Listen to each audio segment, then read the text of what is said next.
Hey, Pillars, Pastor Craig, Horton Congregational Church. Well, as you can see from the pile of lumber here behind me that I've got stacked up against the wall, I've got some nice cedar laid out here.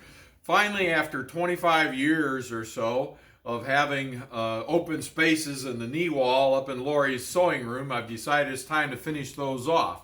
And so my good buddy Don a year ago helped me cut up some cedar and some cherry logs from out back in the fence row, and they've been drying for a year. So now I've got them out here, been ripping them on the table saw, and now I've got some nice boards to start working on.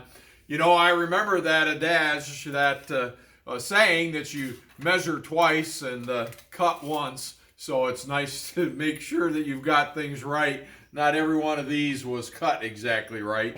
Don't come inspect my work. But you know, as I'm measuring things and as I'm cutting and nailing and sanding, I remembered that our Savior Jesus Christ was raised by a carpenter. And that always does my heart good to work with wood and build something and see it come along and know that Joseph, Jesus' earthly father, was employed in that profession, and somehow that provides a link that is enjoyable. But as we measure things, and as we think about our relationships with others, I'm reminded of Jesus preaching at the parable of the Mount, if you will, and we find that in Matthew 5, 6, and 7. And chapter 7 of Matthew starts off with Jesus telling, "Judge not, that you won't be judged. For the judging that you give is the judging that you'll receive. The measure that you give is the measure that you'll receive." He says, "You hypocrite, why do you try to take a speck out of your brother's eye or your neighbor's eye when you have a log in your own eye?" And using this saw and making sure I have my glasses, my safety glasses on, because boy, it's sure easy to get a speck in your eye as the chips are flying. Even if you don't have the saw running, if you aren't careful, you go to rub your eye because it itches and end up with some sawdust in your eye, and we know how much that hurts. But Jesus says, so why do you try to take a speck out of your neighbor's eye?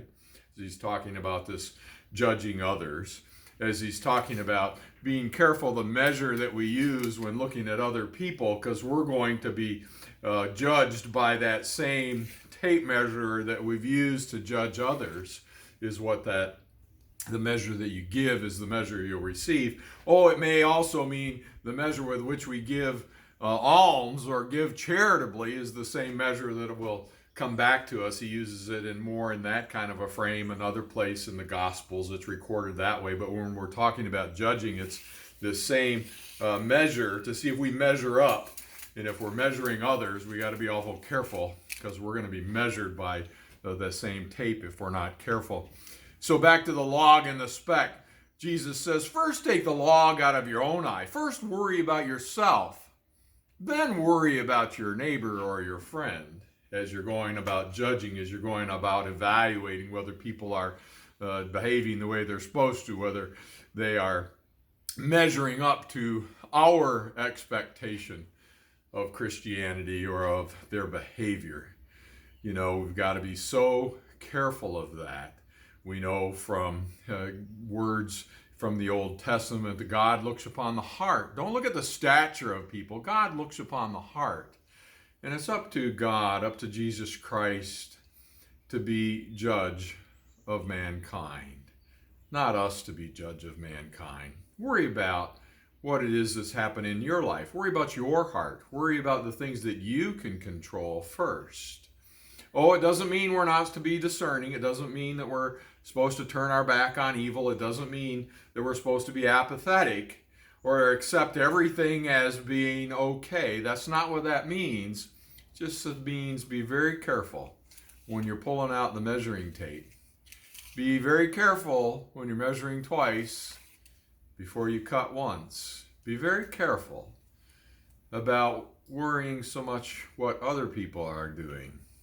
And spend your time making sure your relationship is right with Jesus Christ, so that we won't be labeled a hypocrite by God. I'm not so worried about whether my neighbor thinks I'm a hypocrite, but I am worried about whether Jesus sees me, sees you, sees us as the church as focusing most upon our relationship, our heart, our faith.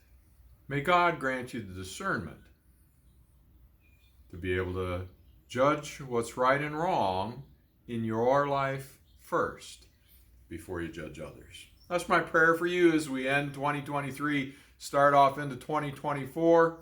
May God bless you with a happy new year. Thanks for watching. Have a great day.